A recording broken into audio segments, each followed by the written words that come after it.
while you're talking. Well, Minnesota, of course, has a reputation of being very cold a lot longer than the rest of the country. But having come to Chicago, Chicago winters are worse. Okay? They're wet, they're gray, the lake effect. Give the gestures a break in between. And so when everybody said, you move south, you must like that better, said actually Minneapolis, Minnesota winters were much more pleasant. It was sunnier, longer, although colder, but people went out and really embraced the winter. Feedback for Lisa on her gestures. I have to think about it. There's a lot to think about. But again, you don't have to think about inflection if you just let your elbow lead your side. See what happens? But when those gestures get bigger, you hear the passion come through the voice. Nicely done, thank you. It's hard to think about gesturing when you're going through it. It is. It is. It's usually one of two extremes. Usually someone doesn't like to gesture at all. They want to stay in really safe, or we over gesture. We have to find a balance. And that break in between is what really gives the gesture purpose and then gives the listener a break so it doesn't distract. over gestures. That's why I felt that it was flat. I could tell you were making a distinct effort to leave the hands down in between, which made the gestures, when they happened, have more impact because there wasn't constant movement. And Sean.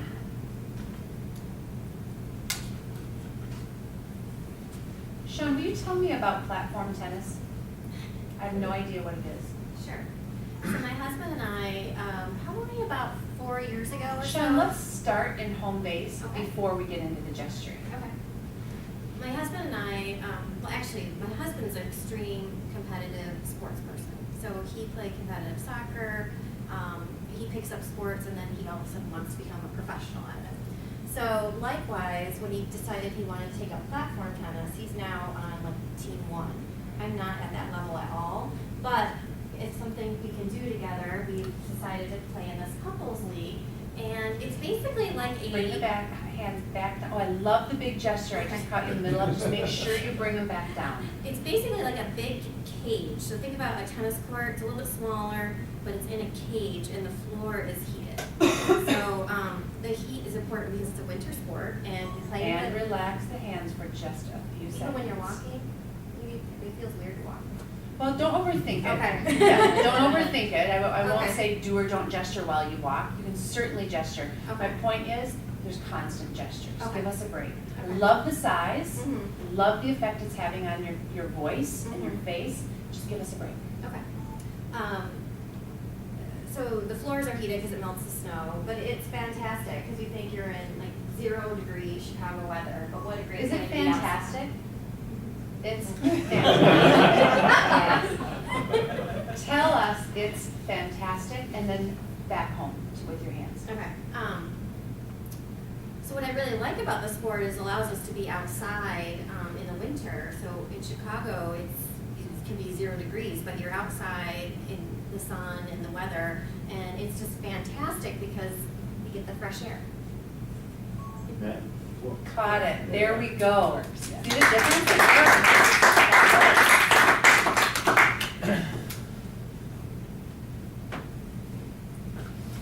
Everyone's gone, yes? Oh, you know what I did? Yeah, I was wondering, so you flipped them, you said you were going to do them all at once, but you put them all I did. individual. That's okay. We'll roll with it. I should have made a point already. I thought you were doing them all at once. All right, let's take a look at these. Everyone gets a bonus track on there. Yes.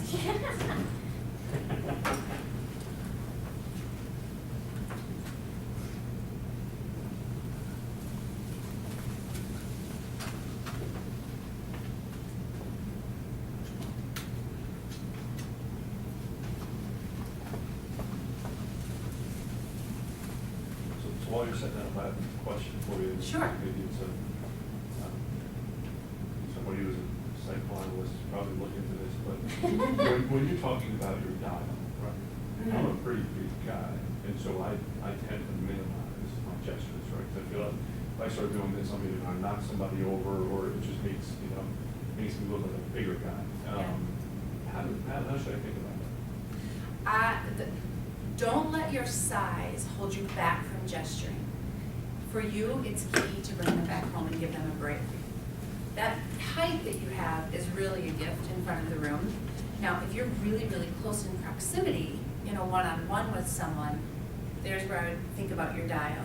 If you're in front of a group, large gestures are going to have the same impact as they would someone who didn't have your height or size. Use them, think about your proximity with the people and the number of people, and then that's where the temperature comes in. Just be really, really aware. Don't let, by all means, don't eliminate them or hold back on them simply because you're a tall guy with a big presence. So they have the same impact value on your facial expressions, on your voice. It's so important. All right.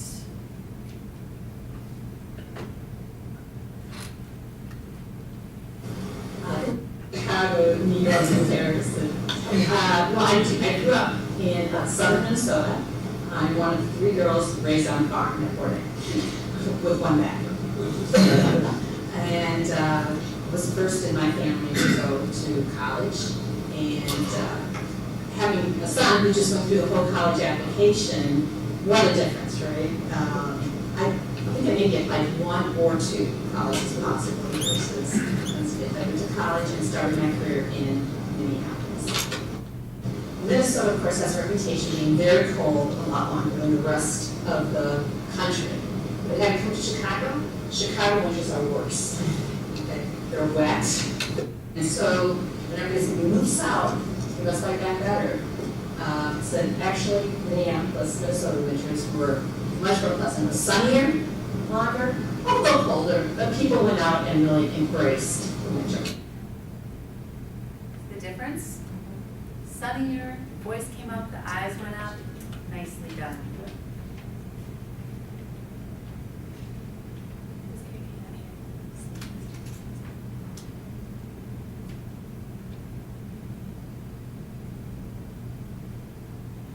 Good. Okay, so my name is Pierre-Henry Rival. A question I'm very often asked when I come, I used to be in Chicago before, 30 years ago, and I moved to New York. The question I very often receive is, do you prefer New York compared to Chicago? And I think I prefer New York. And the reason, and I want to be clear on that, and the reason I always give is, Chicago is a great city, so is New York, but if you want to do something over the weekend in Chicago, it's very difficult to find something close by that's really interesting. If you are in New York, you can go. So one thing I enjoy particularly in New York is upstate New York, because then there are mountains, there's a forest, and it's something very different. That's it's a big change compared to the week in the city. So it's a real break, something I enjoy a lot that I hardly find, or used to find. One more sentence, move toward your listener. Okay. Just don't get me wrong, I really love Chicago. I was just using a topic to practice my gestures, but I don't see it. Are you seeing the changes when the gestures and the movement come into play?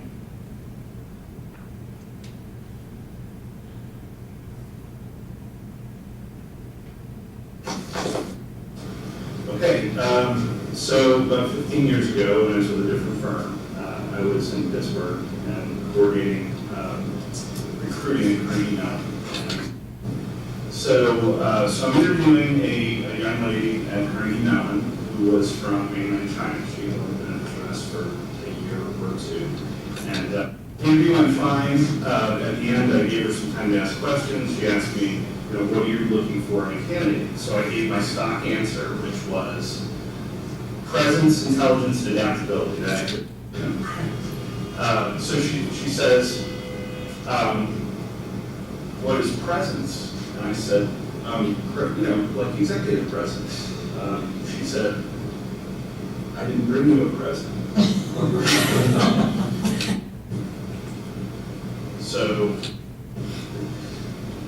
So I explained that we were looking for someone with executive presence, and she said, I didn't bring you a present. I didn't bring you a present. And back to him. Hands up. Keep going. At which I got kind of flustered because I didn't want to imply that we needed presents from our campus. I had to explain that that wasn't what I meant, and it was just sort of an awkward moment, but something I always think about when I'm here for. So that's what I think about when I'm here towards executive presence. One last gesture snuck in there. Did you see the difference? Biggest takeaway on that one for me is, I didn't get you a present. The difference that creates around that message came from same tonal range, all of a sudden to having impact on you. I'm gonna leave this with you, Mary Beth will coach you. She'll be looking for you here shortly. Vic, you have not been to coaching with Mary Beth yet, right? You will take me next.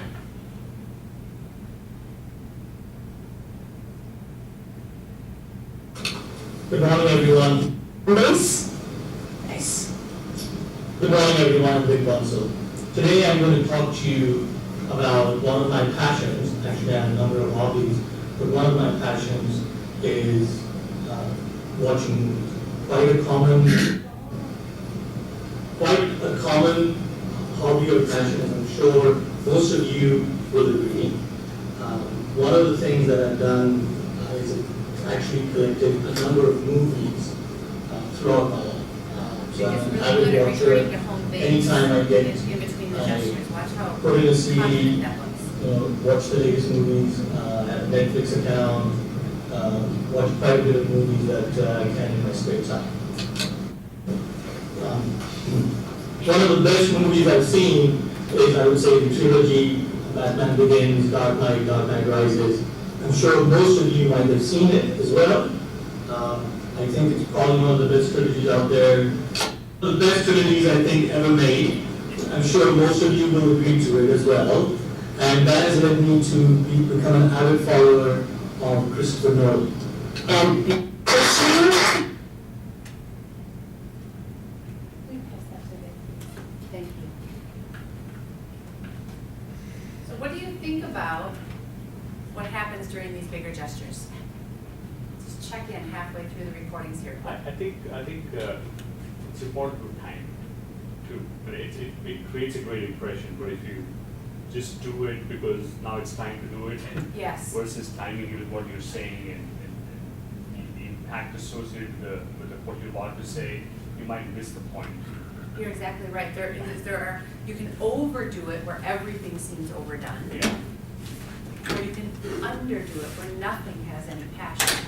The idea is to, over time, as you get used to the size and gesturing bigger, to choose creatively where you're going to put those gestures to create memory hooks around that specific piece of information. Because that's what this is doing. It's creating a memory hook around what you're saying at the time. Well, I And think you it's get very strategic. obvious in his lesson, because not only was around, I think it's the best one. Now you believed it too, because Right. certainly we had to believe it, because it was even bigger, Yeah. certainly we had That's to right. agree. So That's now right. You Right. actually found yourself agreeing whether you did or not.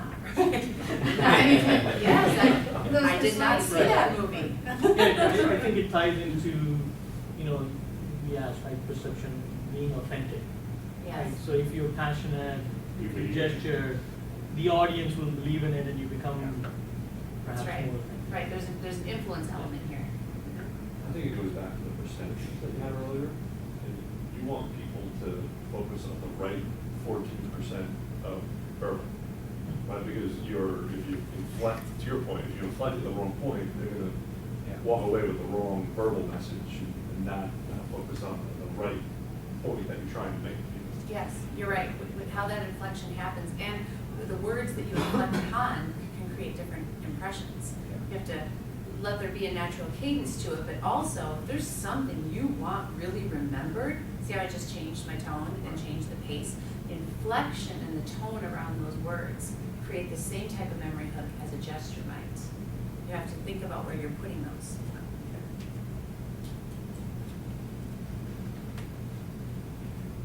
My husband and I, probably about, well actually, my husband's an extreme competitive sports person.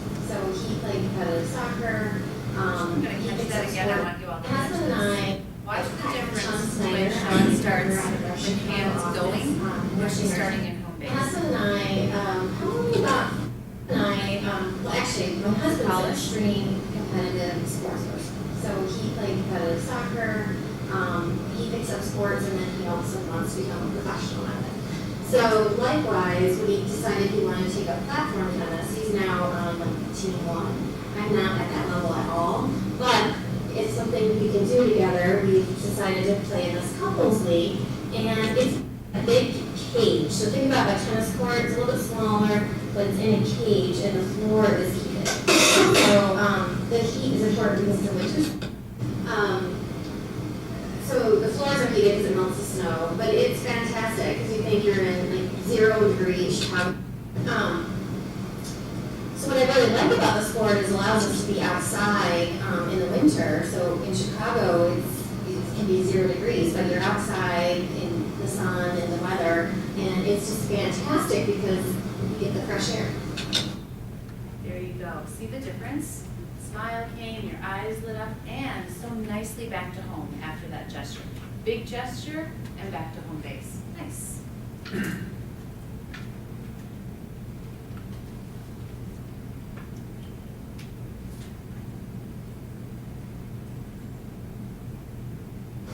Hello everyone, good morning. Okay.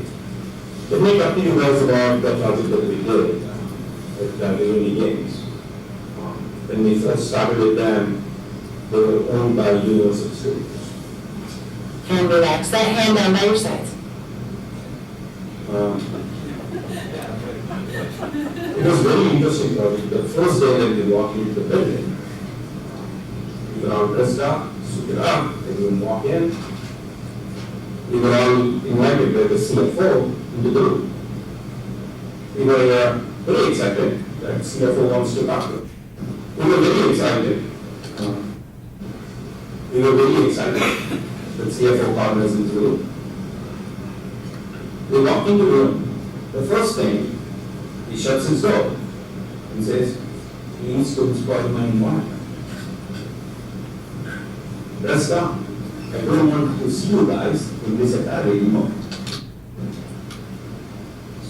That was my first impression of the client. Then we started the project with them.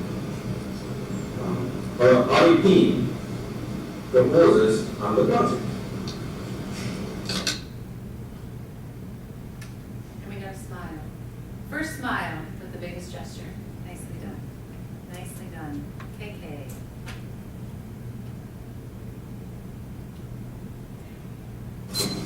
Hi, good morning, everyone. My name is K.K. Dave. Good morning, everyone. As you know, I've been with Deloitte for close to 10 years. And in consulting, they say it takes about 15 years or so to get your first local client. And mine came in 10 years, so I was a little earlier than the usual norm. My client is about 20 minutes from where I live, which is phenomenal. I can actually take so having a short commute is just phenomenal. Even bigger. It's just phenomenal. I can actually take the back road to my client and not even have to get on the freeway. I can take the back road and not even get on the freeway, which is again a good sort of makes for a good commute, if you will. But most importantly, right around the time when I got this local project was when my younger son was born. And he is now, he's 2 years and 8 months old, and I have been home pretty much the entire time in the last 2 years and 8 months or so. I've had the occasional travel like this time of year, but not as much as I used to before. I don't know if it's good or bad that my son has been around me every day for the last 2 years and 8 months, or every day, but we'll find out. See the difference?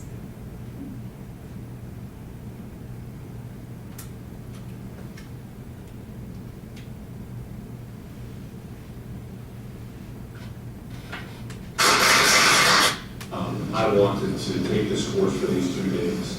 And shortly, hopefully in another week or so, I'll be announced as the audit leader for the travel, hospitality, and leisure.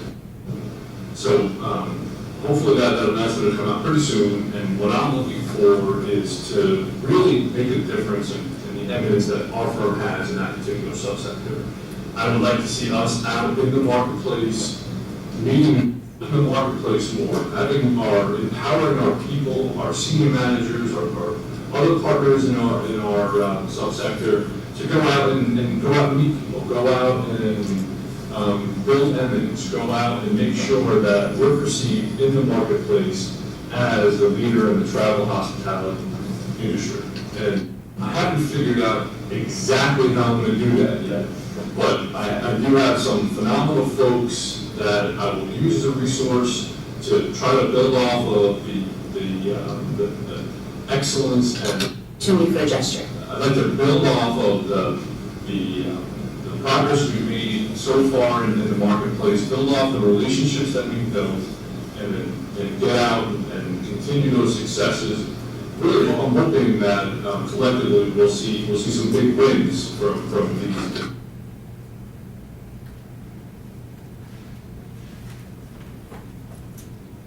What were the biggest changes that you saw in the playback?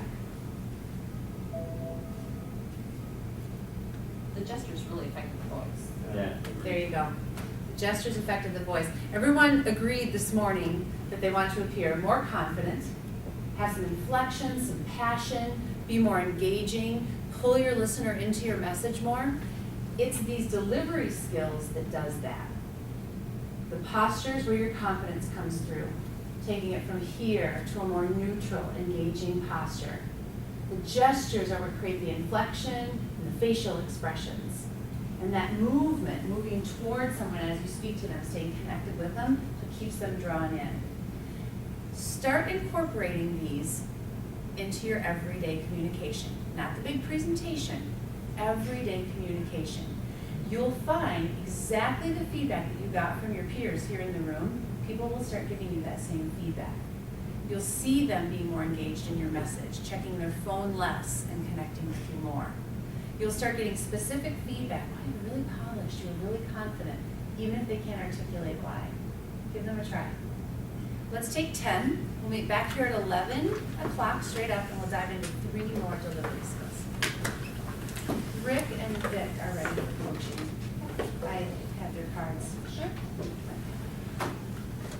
Would you like to go into coaching, or do you need your break? Give me 5 minutes. Sure, take your time. We're not in a hurry. You can take the whole break if you like. I'm happy to take you during break. Sure.